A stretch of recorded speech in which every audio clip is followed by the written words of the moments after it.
우리 하나님의 말씀은 시편 42편 1절부터 마지막 11절까지 말씀입니다. 할렐루야.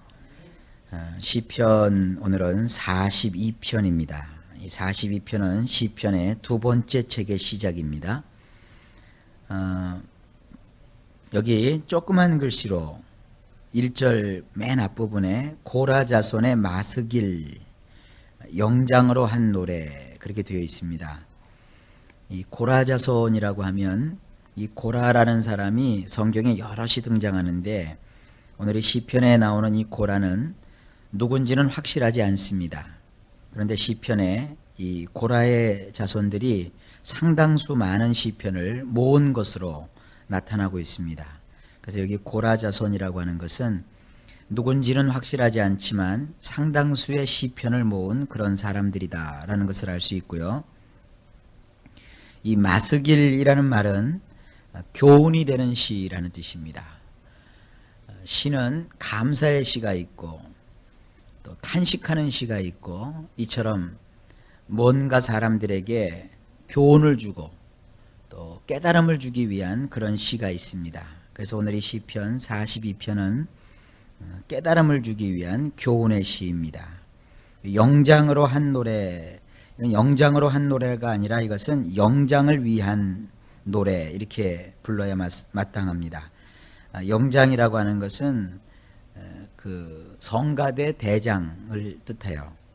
그래서 이 성가대 대장을 위해서 고라의 자손들이 모은 그 시편인데 이 시편의 용도는 우리의 교훈을 위해서 기록한 것이다. 그러니까 이 시편 42편에는 우리 신앙인에게 아주 중요한 교훈을 주는 그런 내용이 담겨 있음을 이 대목에서 벌써 볼 수 있습니다. 자, 1절을 보시면 하나님이여 사슴이 시냇물을 찾기에 갈급함 같이 내 영혼이 주를 찾기에 갈급하니이다. 여기서 그 하나님이라고 하는 것은 엘로힘이죠. 엘로힘이시여. 사슴이 시냇물을 찾기에 갈급하다 그랬습니다. 이 갈급하다라고 하는 것은 목마르다라는 것입니다. 목이 말라서 시냇물을 찾고자 하는 그 사슴처럼 나의 영혼이 주님을 찾고자 목마른 아이다. 주님을 찾고자 아주 갈급합니다. 2절에 보면 내 영혼이 하나님 곧 생존하시는 하나님을 갈망하나니 내가 어느 때에 나가서 하나님 앞에 배울고. 그래서 이 생존하시는 하나님을 요즘 말로 고치면 살아계신 하나님입니다. 나의 영혼이, 나의 온 인격이, 나의 모든 마음이, 나의 온 육체가, 나의 모든 인생이, 나의 전부가 하나님, 곧 살아계신 하나님을 갈망한다고 그랬어요. 그래서 나는 어느 때나 나가서 하나님 앞에 배울고 하나님 앞에 자기가 향하는 거예요. 그런데 그가 하나님께 나아가기에는 너무나도 많은 어려움이 있어요. 그게 3절입니다. 사람들이 종일나더라 하는 말이 내 하나님이 어디 있느냐. 주변 사람들이 네가 그렇게 하나님을 찾고자 하고 또 하나님을 만나고자 한다고 하는데 하나님이 어디 있느냐? 하나님이 계시다면 한번 나타내 보여봐라. 내가 찾는 그런 하나님은 너에게서 멀리 떠나 있다. 하나님은 너와 함께 하지 않는다. 지금 그런 투예요. 그런 말을 들으니까 그가 눈물을 흘려요. 내 눈물이 주야로 내 음식이 되었도다. 참, 이게 눈물로 음식을 삼아서 지금 자기가 하루 종일 살고 있는 거예요. 낮과 밤으로 늘 눈물을 흘리는 것이죠.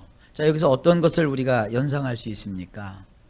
지금 그는 하나님을 찾고자 하나 하나님을 만나질 못하는 거예요. 하나님을 정말 갈망을 하는데 그게 어느 정도냐면 목이 말라서 바짝바짝 타들어가는 거예요. 여러분, 여름에 햇빛이 쨍쨍 내비치는 그 한낮에 마실 물이 없어서 그것도 내가 밖에서 태양빛 밑에 아주 지쳐 있을 때 입이 바짝바짝 타들어가잖아요. 그때는 물 한 모금만 마시기만 해도 이 갈증이 풀릴 텐데 하는 그런 마음이 들지요. 지금 이 시편 기자는 그런 정도로 하나님을 아주 갈망하고 있는 거예요. 더군다나 사람들이 한수를 더 떠요. 야, 네가 그렇게 하나님을 찾고자 했으면 하나님이 너를 만나 주셨어야 되지 않겠느냐. 근데 너는 뭐냐.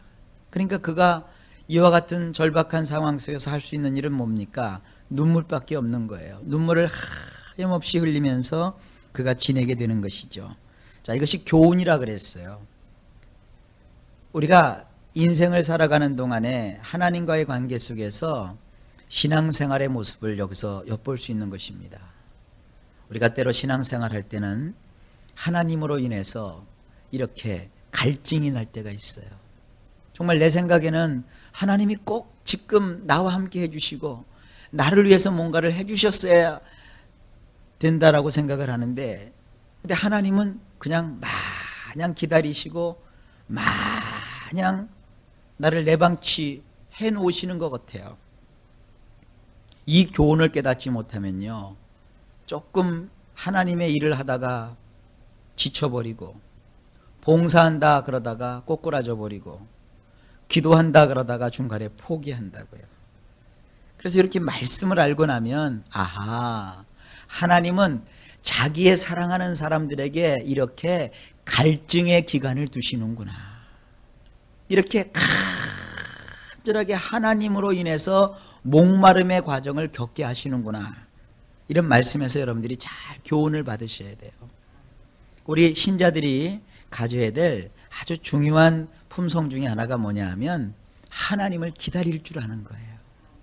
하나님을 참아 기다리는 거예요. 그건 하나님께서 우리에게서 너무 멀리 계셔서 그런 것이 아니에요. 좀 이따 보면 알겠지만 우리를 훈련하시는 거예요. 우리를 강하게 하시는 거예요. 하나님은 그저 그냥 로또 복권 당첨되듯이 어느 날 갑자기 나를 벼락부자를 만들어 버리시고 어느 날 갑자기 막 운수대통하게 하시고 그러시는 분이 아니에요. 하나님은 나에게 축복을 주시기 전에 축복을 받을 수 있는 그릇부터 만드시는 거예요. 그러니까 주변에서 여러분 같이 신앙생활하면서 이런 하나님의 뜻을 모르고 하나님을 향하여서 원망하고 불평하는 사람들을 볼 때 여러분들이 이런 말씀을 기억하시면서 그를 위해서 기도해 주시기 바랍니다. 4절을 보세요. 내가 전에 성의를 지키는 무리와 동행하여 기쁨과 찬송의 소리를 바라며 저희를 하나님의 집으로 인도하였더니 이제 이 일을 기억하고 내 마음이 상하는도다. 원래 그 원문을 보게 되면 이 일을 기억하고 내 마음이 상하는도다 라는 말이 앞에 나와요. 여기 자기가 이렇게 하나님을 막 찾고 있는데 또 하나의 생각이 떠오르는 거예요. 그런데 그 생각을 하면서 그의 마음이 상하는도다. 우리 성경엔 이렇게 번역이 되어 있는데 원문을 보면 이렇게 되어 있어요. 내 안에 있는 네페시를, 내 영혼을 내가 쏟아내었도다. 그러니까 자기 자신을 완전히 땅바닥에 쏟아버렸다는 거예요. 그러니까 완전히 그냥 망실하게 된 것이죠. 왜냐하면 내가 전에 성일을 지키는 무리와 동행하여, 이 성일이라고 하는 것은 절기입니다. 성경에는 특별히 7절기가 나오는데 그런 이스라엘의 절기 혹은 명절입니다. 이걸 원문으로 번역하면 이렇습니다.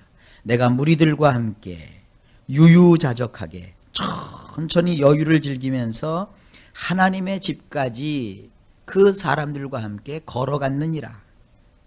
걸어가는 동안 어떻게 했느냐?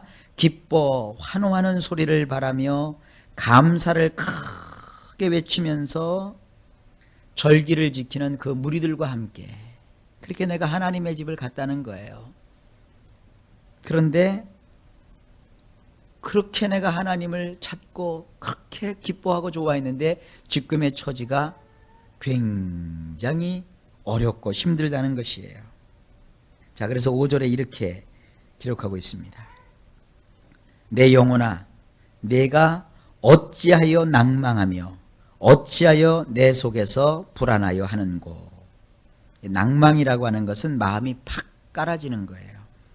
그리고 불안이라고 하는 것은 가만히 있지 못하고 마음이 막 조급증이 생겨서 안절부절 못하는 거예요.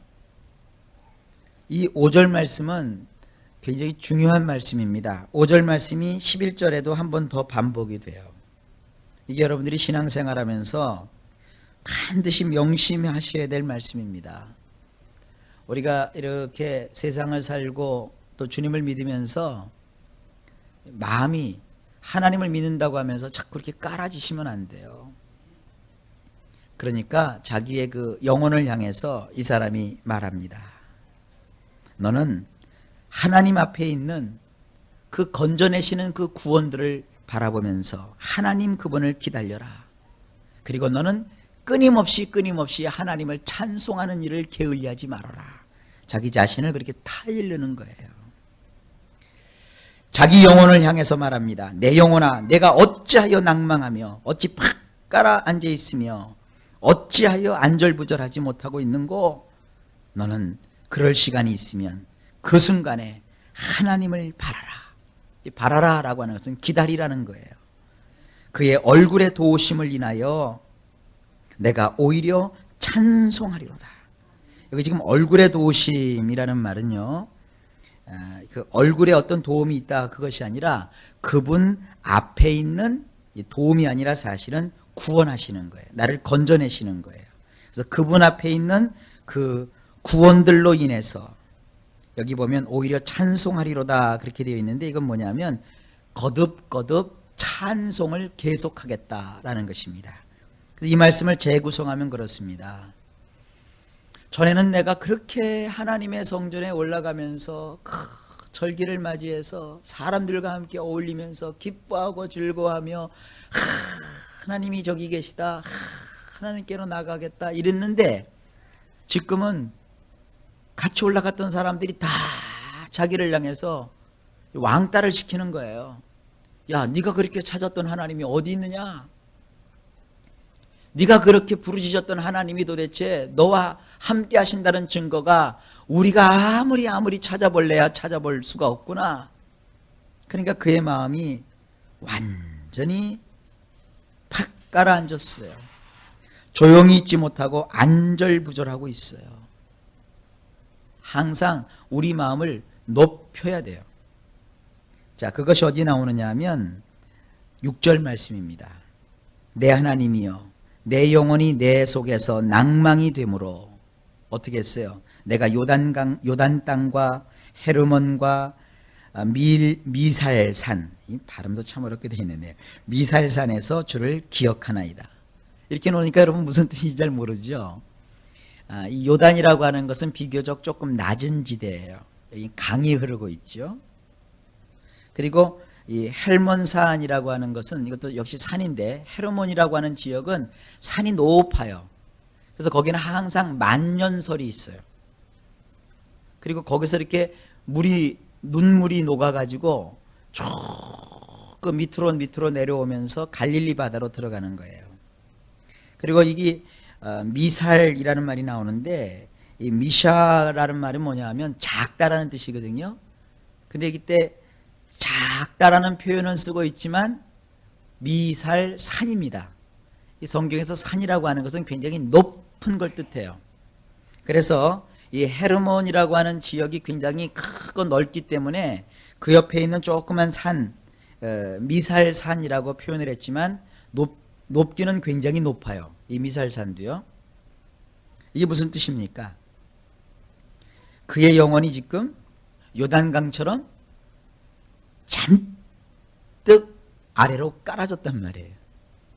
근데 그 요단강에 물을 공급해주는 그 물의 공급원은 높은 헬몬산과 그리고 미살산에서 내려오는 물이라고요. 그러면서 그가 낙심됐기 때문에 내가 요단 땅과 헤르몬과 미살산에서 주님을 기억합니다. 그 산을 보면서 하나님의 섭리를 깨닫는 거예요. 내 마음이 낮아졌다고 해서 이루어져야 될 일이 안 이루어지지 않아요. 내 마음이 요단처럼 완전히 깔아졌다고 해서 하나님이 나와 함께하지 않는 게 아니에요. 하나님은 저 위에서부터 나를 위하여 끊임없이 눈을 녹이셔서 물을 공급해 주심처럼 나를 공급해 주시는 거예요.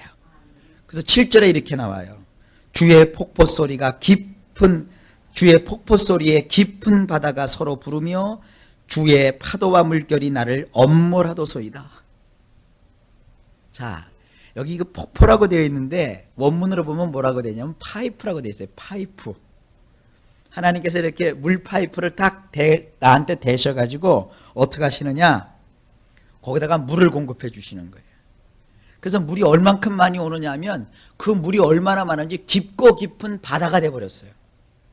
이게 아마도 그 갈릴리 바다를 뜻하는 것 같아요.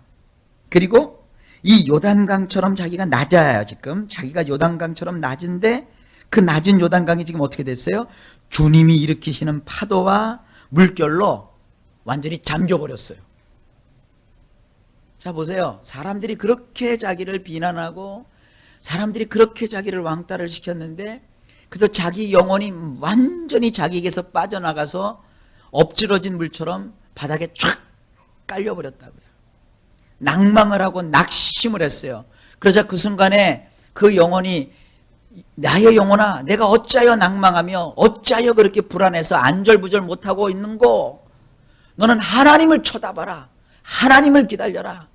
그러면서 그가 환경을 본 거예요. 아 그래 나는 요단과 같은 낮은 자야. 내가 낮아지고 낮아짐으로 인해서 어떤 일이 벌어지는 거예요. 높고 높으신 하나님께서 거기서부터 파이프를 대셔가지고는요 그 높은 산에 있는 눈이 막 녹아요. 그래서 지금 사슴이 마실 물이 없어서 갈급하다 그랬죠. 그러니까 나의 영혼도 지금 마실 게 없어서 막 갈급하고 있는 거예요. 그런데 마시려면 어떻게 해야 돼요? 낮아져야 되는 거예요. 그러니까 위에서부터 하나님이 눈을 녹이셔가지고 여기 지금 자기 눈에서 나오는 눈물 그리고 산에서 흐르는 그 눈물 여러분 그 하나님이 높은 데서 주시는 그 엄청난 물과 같은 축복은 이 우리의 눈물샘이 터져야 나오는 거예요. 그러니까 우리가 기도를 해도 막 눈물이 나와야 역사가 나타나는 거예요. 하나님의 은혜를 사모하면서 눈물샘이 터지면 그때부터 축복이 나타나는 거예요.